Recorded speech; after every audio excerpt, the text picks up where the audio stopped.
आपल्या मागच्या व्लॉगला तुम्ही खूपच जास्त प्रेम दिलं आणि त्याच व्लॉगवर आपल्याला एक सुंदर अशी कमेंट आली होती की भाऊ आमच्या गावात एक महादेव मंदिर आहे, एक वेळेस अवश्य नक्की भेट दे. मग काय कसला विचार न करता भावांनो मी न चंदू निघाल्या कापशी बुद्रुकला. तर नमस्कार भावांनो, स्वागत नया फ्रेश व्लॉग मध्ये. भावांनो थोड्याच वेळात आम्ही मंदिराच्या बाहेर पोहोचले. खरंच सांगतो इथं आल्यावर म्हणाले की वेगळीच शांतता मिळाली. मंदिराची सुंदर रचना, आजूबाजूचं वातावरण आणि भक्तीची भावना सगळंच मन जिंकून घेतलं.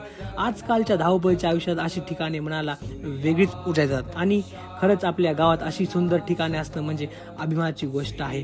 जर तुम्ही कापशी बुद्रुकच्या त्रिकोटेश्वर मंदिरात आला नसाल तर एक वेळेस अवश्य नक्की भेट द्या, कारण काही ठिकाणे फक्त पाहिजे नसतात, ती अनुभवाची असतात. आणि हो, तुम्ही सांगितलेली ठिकाण आम्ही पाहायला येतो, म्हणून असेच आणखी ऐतिहासिक जागा असतील तर कमेंट मध्ये नक्की सांगा. कापशीहून भावान निघाले आम्हाला रस्त्यावर दिसली एक रसवंती. मग काय एक ग्लास रस घेतला मी चंदून, तिथून मग निघाल्या घरला. जात असताना लगेच चंदू मला आपल्याला रस्त्यावरच एक नागबडीचं महादेव मंदिर जाऊन पाया पडून. मग काय लगेच भावांनो पाया वगैरे पडल्या. तर आता आम्ही जो वर जात आहे नागबडीच्या वरल्या मंदिरापाशी. आता बघू ता एवढ्या उन्हात पायऱ्या चढण्या सोपं नाही, पायऱ्या खूप मोठ्या आहेत बघू शकता.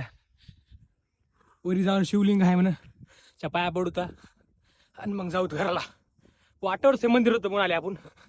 अरे अपो, नागबर्डीचं महादेव मंदिर जरी खाली असलं भावांनो तरी का बुक्स उंच वरी टेकडीवर इथं शिवलिंग आहे.